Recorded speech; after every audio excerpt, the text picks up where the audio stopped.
Have you ever wondered why Satan so desperately wanted the body of Moses after his death?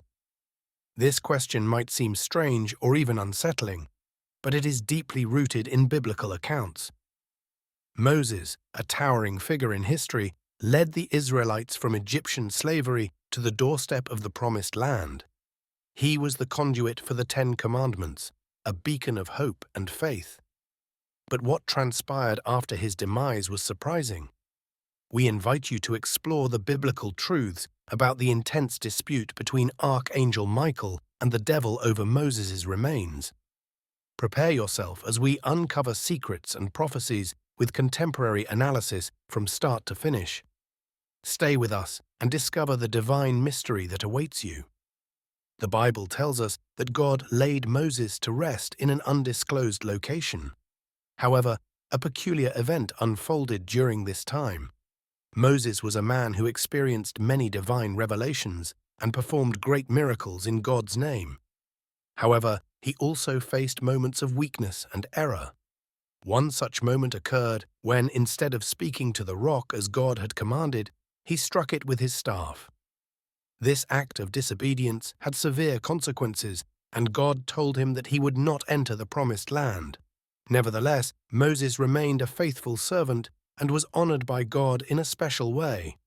Let's start with the first reason that could have driven Satan to desire Moses' body, preventing his resurrection or assumption to heaven. During the transfiguration of Jesus, as recorded in the Gospel of Matthew, and he was transfigured before them, and his face did shine as the sun, and his raiment was white as the light. And behold, there appeared unto them Moses and Elias talking with him. Matthew 17:2-3. Satan, in his cunning, could have tried to prevent this significant event. Imagine the scene. Jesus on the Mount of Transfiguration, resplendent in glory, accompanied by Moses and Elijah, representing the law and the prophets.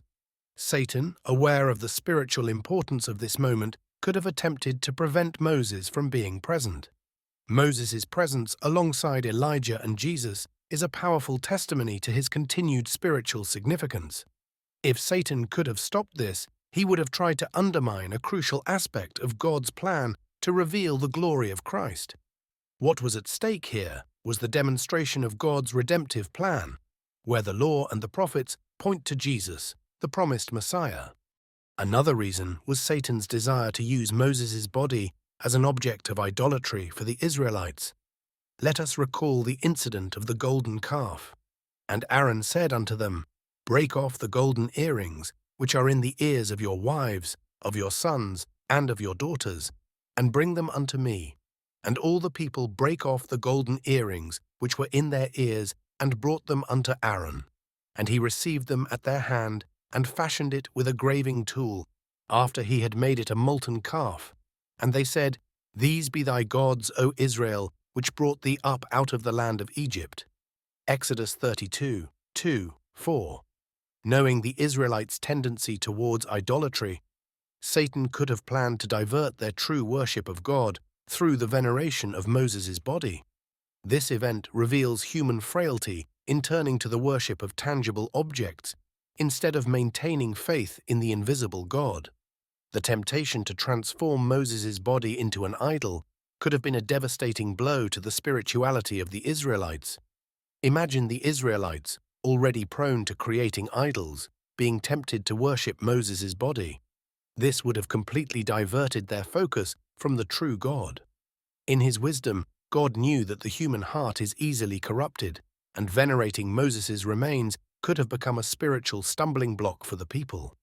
Satan is known as the accuser, as seen in, And I heard a loud voice saying in heaven, Now is come salvation and strength, and the kingdom of our God, and the power of his Christ. For the accuser of our brethren is cast down, which accused them before our God day and night. Revelation 12:10. He could have sought to condemn Moses for his past sins, such as killing an Egyptian, breaking the tablets of the law, or striking the rock instead of speaking to it. The devil loves to accuse and condemn, and Moses, despite his great deeds, was not without faults. Satan could have used these errors as grounds to question the legitimacy and justice of God's forgiveness. attempting to sow doubt and distrust among the Israelites regarding divine integrity.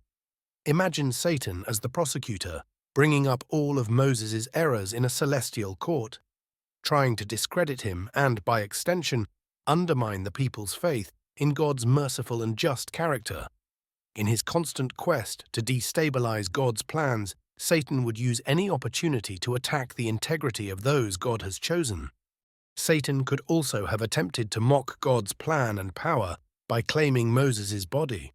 By doing this, he would seek to declare a victory over God's chosen leader and mediator.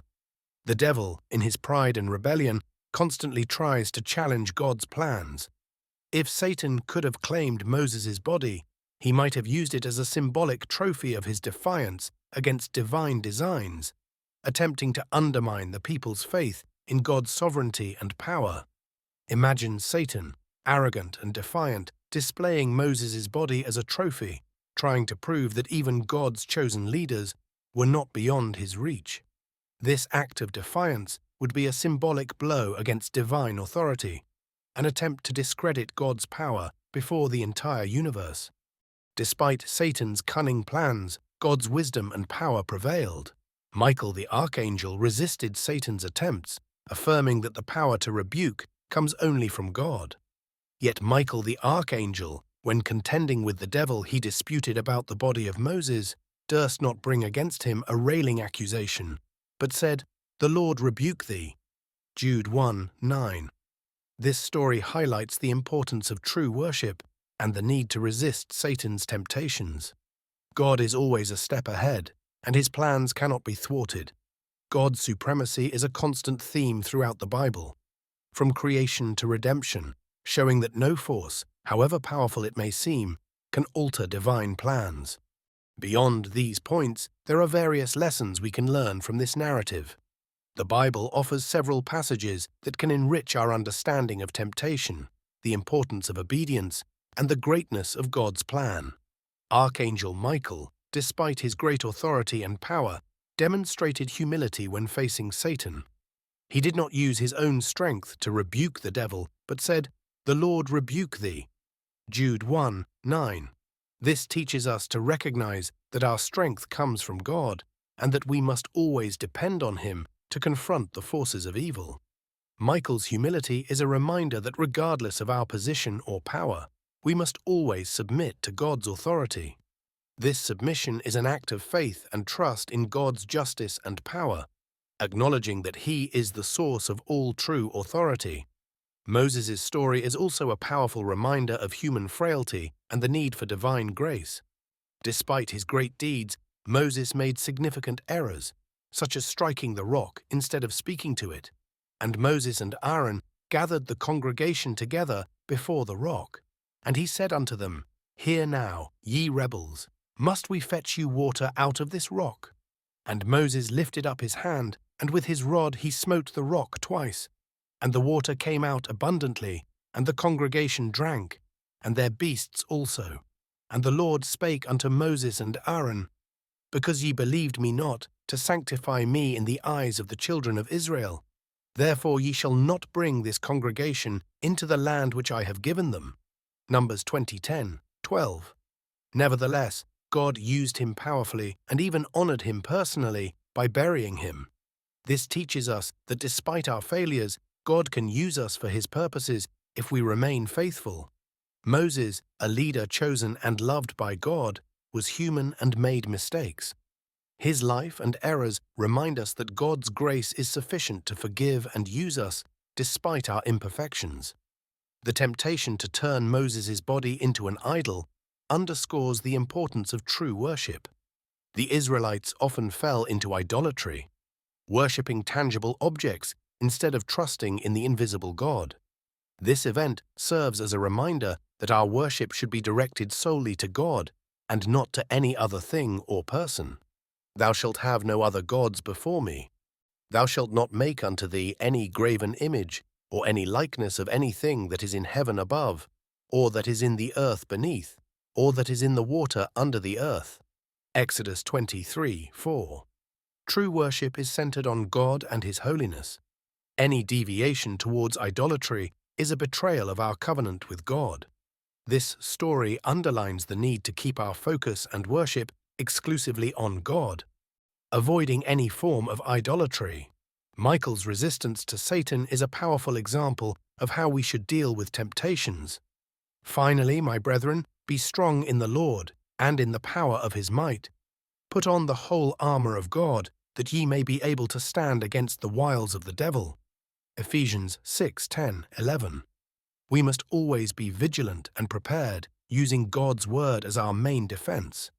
Michael shows us that resistance to evil does not come from our own strength, but from the strength that God gives us.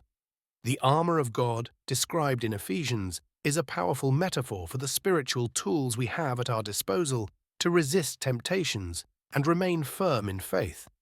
The story also emphasizes God's sovereignty and wisdom. Even when Satan tries to interfere with divine plans, he fails. There are many devices in a man's heart. Nevertheless, the counsel of the Lord that shall stand. Proverbs 19:21. This is a comfort and assurance for all believers, knowing that God is always ahead, guiding and protecting his people. God's sovereignty is a central theme in the Bible. He is the creator and sustainer of all things, and his plans are perfect and unchangeable. Satan may try to challenge these plans, but he will never succeed. The story of Moses and the dispute over his body is a testament to this eternal truth. The dispute over Moses' body is more than a simple account of a spiritual battle.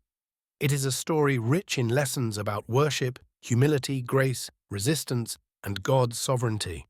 As we reflect on this narrative, we are reminded of our own need to trust in God, resist evil, and remain faithful to true worship. It is a story that resonates deeply, not only for its complexity, but for the eternal truths it reveals. May we always remember that no matter how cunning the enemy might be, God's wisdom, power, and love are infinitely greater. Furthermore, the narrative of the dispute between Michael and Satan over Moses' body serves as a constant reminder that we are in an ongoing spiritual battle. For we wrestle not against flesh and blood, but against principalities, against powers, against the rulers of the darkness of this world, against spiritual wickedness in high places. Ephesians 6:12. Moses' story is a vivid illustration of this struggle, showing that even the most powerful servants of God are not immune to Satan's attacks. For us, the lesson is clear. We must always be prepared, wearing the armor of God, keeping our faith strong and our worship pure. We must recognize that despite our failures, God's grace is sufficient to sustain and protect us. And above all, we must remember that the final victory belongs to God. In all the battles we face, big or small, God is in control, and his plans will prevail. Thank you for watching. Subscribe and illuminate our path with your like. Activate the bell to be the first to unravel these ancient mysteries with us. Share your insights.